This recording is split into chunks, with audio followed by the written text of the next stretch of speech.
Cricket শুধু একটা খেলা না, এটা হচ্ছে একটা জাতির রিপ্রেজেন্টেশন। তার মানে হচ্ছে একটা জাতির আবেগ, তার সার্বভৌমত্ব, তার সভরেনিটি, এই সবগুলো জিনিসের সাথে ক্রিকেট বিষয়টা জড়িত। সেই জায়গা থেকে একজন ক্রিকেটার যখন দেখে বাংলাদেশের স্পোর্টসকে, যখন আমরা দেখি স্পেশালি মোস্তাফিজের কেসে যখন ভারত এভাবে ডিনাই করছে এবং আইসিসিও সেই বিষয়টার ফেভারেই কথা বলছে, জয়সা, তখন এইরকম একটা মুহূর্তে তামিম ইকবাল যখন ভারতকে ডিপেন্ড করে, তখন আসলে ইটসেলফ বিষয়টা খুব বেশি প্যাথেটিক।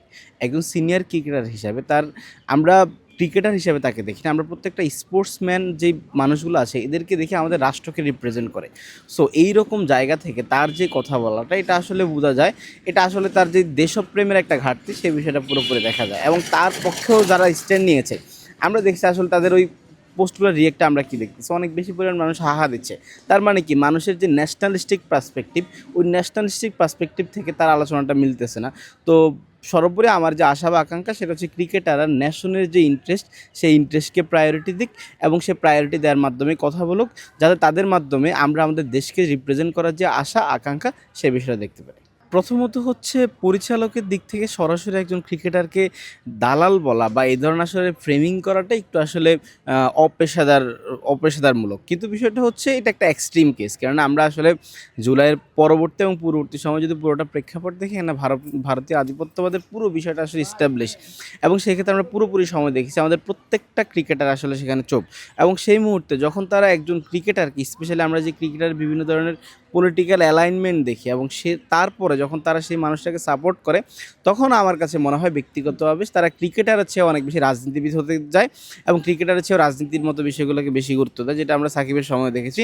ক্রিকেটার আসলে ক্রিকেটের পেশা ছেড়ে আসলে তার নির্বাচনী প্রচারণা যায়। ঠিক একইভাবে ক্রিকেটারদের এই যে তামিমকে সাপোর্ট করার যে বিষয়টা, আমার কাছে মনে হয় এই বিষয়টা স্পোর্টস সুলভ নয়, বরং এটা একটা পলিটিক্যাল স্ট্যান্ড। প্রথমত আসলে ইন্ডিয়া বাংলাদেশ বিশ্বকাপের যে ভেন্যু, সেটা বাংলাদেশ আবেদন করছে শ্রীলঙ্কায় যাওয়া। আমার কাছে মনে হয় এটা শ্রীলঙ্কা ছাড়া বাংলাদেশের কোনোভাবে ভারতে খেলা উচিত না, কারণ আমরা অনেকগুলো ঘটনা দেখছি। আগেও হচ্ছে অস্ট্রেলিয়া থেকে শুরু করে, ইংল্যান্ড থেকে শুরু করে, তারা অনেক জায়গায় ভেন্যু ক্যান্সেল করছে। তার মানে ভেন্যু ক্যান্সেলের যে নজিরটা, এটা আসলে খুবই নর্মাল এবং ক্রিকেটে হর হামেশাই হয়। তো বাংলাদেশের উচিত এই বিষয়টায় আসলে তার যেই পিপলসের ইন্টারেস্ট, অর্থাৎ স্পোর্টসের ক্ষেত্রে তার মাথা নত না করা, অন্যের কাছে আসলে অবনত না হওয়া, সেই বিষয়টা আসলে মেনটেন করা। এবং কোনোভাবে আসলে বিশ্বকাপটি ভারতে খেলা উচিত না।